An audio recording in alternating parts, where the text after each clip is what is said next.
And in chapter 40, we learn that Pharaoh had two of his own personal officials, his own personal servants, and for some reason he became angry with them. One was the king's cupbearer, the one who was in charge of his wine. And the other was the baker, the one who was in charge of his bread. Maybe there was a feast. Maybe the feast didn't go well. And so Pharaoh blamed the one who was in charge of the wine and the one who was in charge of the bread. But anyway, he was so angry with them that he threw them in prison.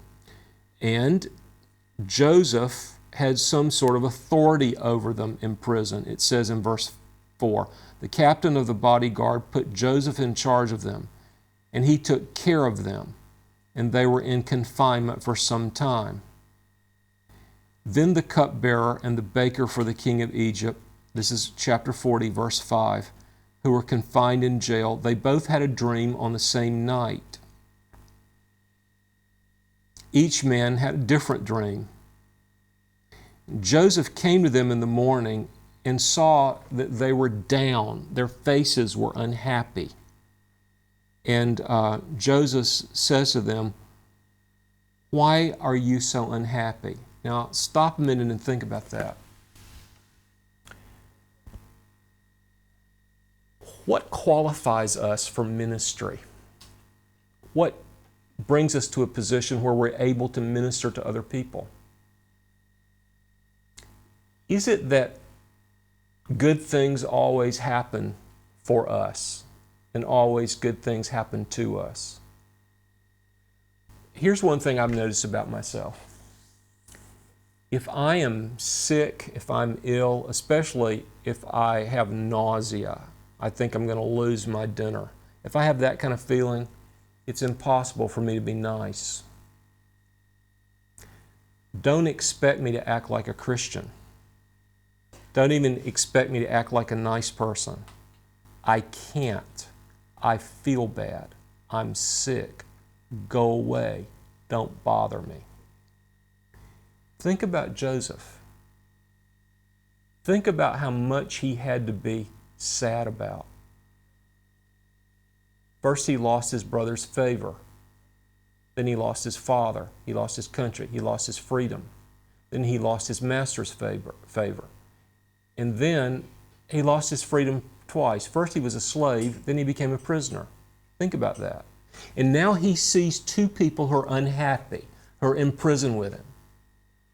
What does he say to them? He says, "Why are you unhappy?" Now that's a stupid question. They're unhappy when because they're in jail. They're in prison. They used to live at the palace. Now they live in the prison. So the great question is not why are they unhappy, but Joseph, why aren't you unhappy? Why aren't you unhappy? And he's concerned about them. There are some people who are only concerned about themselves. They only think about themselves. Those people cannot minister. Those people cannot serve God because they never think about God and they never think about others. They only think about themselves. My wife and I used to have friends in another country where we used to live. These friends, they were nice people, they were interesting people, they were attractive people, but there was just one thing about them. They only talked about themselves. They wanted to talk about themselves. They were desperate to talk about themselves. And I know this is very carnal, this is very sinful, but sometimes when I was with them, I would time them. And I would think, how long will they go before they talk about anything but themselves?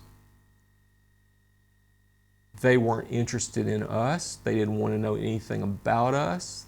They didn't want to talk about our children. They didn't want to talk about our background. They didn't want to talk about our jobs. They didn't want to talk about God. They wanted to talk about themselves. And so I let them. I mean, it's my job to talk. I like to rest.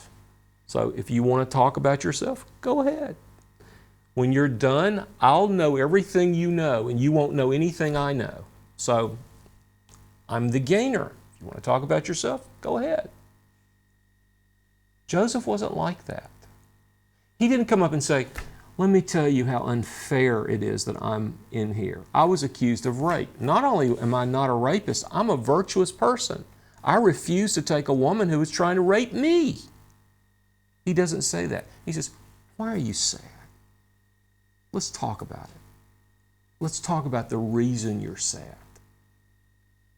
Maybe I can help you to be happy. Maybe I can do something for you. You see how amazing this man is. He's just a kid. He's just a kid. But he knows how to minister. He knows how to reach out to people.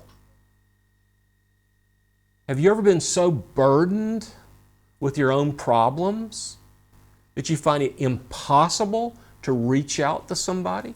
Joseph had problems. He had big problems. He lost everything. So what's he doing? He's reaching out to people with problems. He's trying to help them with their problems. He notices them. He reads their face. He can see in their countenance and the expression on their face that they've got a problem. And he's concerned about that problem. He wants to talk about it. He has the heart of a pastor, the heart of a minister, the heart of a helper. This amazing hero called Joseph. No wonder the last part of the whole book of Genesis is about him. He's worthy of our study. He's somebody we need to learn about. He's somebody we need to be like because he's like Christ. He's a little picture of Christ. In the very beginning of the Old Testament, in the very first book of the Bible, we see a picture of someone who's a man of sorrows. But he's reaching out to other people in their sorrow. He says, I think your face is sad. Let's talk about it. Maybe you don't need to be sad. Tell me your story. Tell me the problem. Let me tell you something about people. Everybody has a story. Everybody has a story. The story of their life, the story of who they are, the story of where they came from, the story of where they are, the story of where they want to be. And you know what? It's a story worth hearing. So when you're with somebody, don't be so eager to tell your story. That's great. I hope you do get to tell your story. And I hope it's a good experience. But maybe that's not the most important thing. Maybe the most important thing is for you to hear their story, for you to listen to them. That's the kind of person Joseph is. Joseph has a real interesting story to tell. A real interesting story, even though it's a sad story. But he wants to hear their sad story because they have sad faces. And he's concerned about them. So in verse 7, he says, why are your faces so sad today? He notices them every day. And he notices that there's a difference between today and yesterday. They say to him, verse 8, we have had a dream and there's no one to interpret it. Now, what do you do when you're Joseph? Where had the interpretation of dreams gotten Joseph? The interpretation of dreams made him a slave in Egypt. And now he's not only a slave in Egypt, he is an imprisoned slave in Egypt. So when Joseph went into the business of interpreting dreams back at home, it didn't do him any good. It got him into a lot of trouble. So if you're Joseph and somebody says, well, you know, I've had a dream and I don't know what it means, what do you say? You say, oh no, I'm not your guy. I'm finished with dreams. Dreams have gotten me nothing but trouble. And I'm not going to make that mistake again. Is that what Joseph says? No. He says, you know what? The interpretation of dreams belongs to God. Belongs to God. What good ever came to him honoring God? He tried to honor God by interpreting the dream that God gave him. He tried to honor God by holding to God's law and God's morality when a married woman tried to take him to bed. He honored God. What happened when he honored God? He was punished for it. He became a prisoner for it. So now what happens when these men have dreams in prison? He says, let's honor God. Let's give all honor and credit and glory to God. God knows what dreams mean. To God, we owe the interpretation of dreams. Please tell me about it. Amazing. Amazing. What kind of man is this? Where do we find men like that? Where do we find women like that? These are what men are like. These are what women are like when God is with them. And God is with Joseph. So, they tell him the dream. First, the chief cupbearer tells his dream. He says in verse 9, there was a vine in front of me, and on the vine were 3 branches. And as it was budding, the blossoms came out, and the clusters produced ripe grapes. And Pharaoh's cup was in my hand. And I took the grapes, and I squeezed them into Pharaoh's cup, and I put the cup into Pharaoh's hand. Then Joseph said to him, Joseph knew the meaning of the dream immediately. Immediately. Listening to a dream for Joseph was like listening to a foreign language that you understand and nobody else understands it. He didn't have to go to the dictionary. He didn't have to go to the internet. He didn't have to think a while. He didn't have to pray a while. He knew it immediately. Because God had given him a great gift, the gift of interpreting dreams. Just like some people have a gift of interpreting languages. This is the interpretation of it. The 3 branches are 3 days. Within 3 more days, Pharaoh will lift up your head and restore you to your office, and you will put Pharaoh's cup into his hand according to your former custom when you were his cupbearer. But please don't forget me when this happens. Please do a kindness for me when the dream comes true, and try to get me out of here. That's what Joseph says. For in fact, I do have a story to tell too. I was kidnapped from the land of the Hebrews, and I've really not done anything to deserve being in this prison, but here I am anyway. Verse 16, when the chief baker saw that he had interpreted favorably, he said to Joseph, I also had a dream, and in my dream there were 3 baskets of white bread on my head. In the top basket there was some of all sorts of baked food for Pharaoh, and the birds were eating them out of the basket on my head. Then Joseph answered and said, this is the interpretation. The 3 baskets are 3 days. Within 3 more days, Pharaoh will lift up your head from you and will hang you on a tree, and the birds will eat your flesh. Wow, that's hard.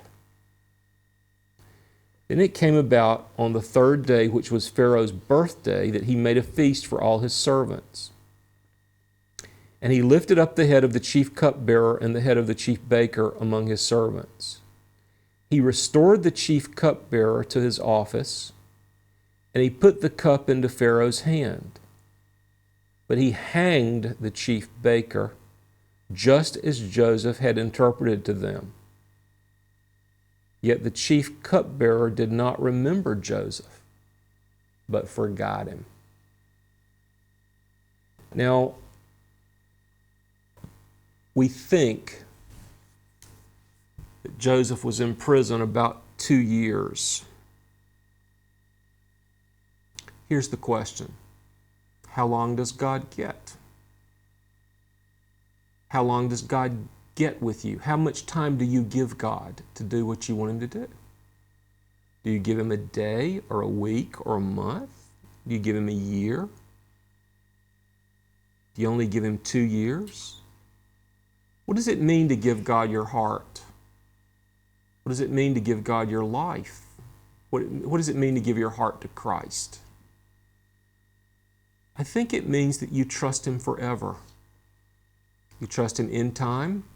You trust Him in eternity. By the way, why should we be surprised if hard things happen to us? You don't think hard things happen to Abraham? You don't think hard things happen to Isaac? You don't think hard things happen to Jacob? You don't think hard things happen to Joseph? You don't think hard things happen to Moses, to David? You don't think hard things happen to the Lord Jesus?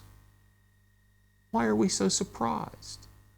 Why are we so shocked? If God was worthy of their trust, He's also worthy of our trust. Remember, He will write the last chapter because He's author of the play of your life. He's going to finish the book of your life. Have you benefited from our teaching ministry? Have you found TVS videos helpful and relevant? Please consider supporting us with your prayers and financial gifts. For more information, visit tvsseminary.com.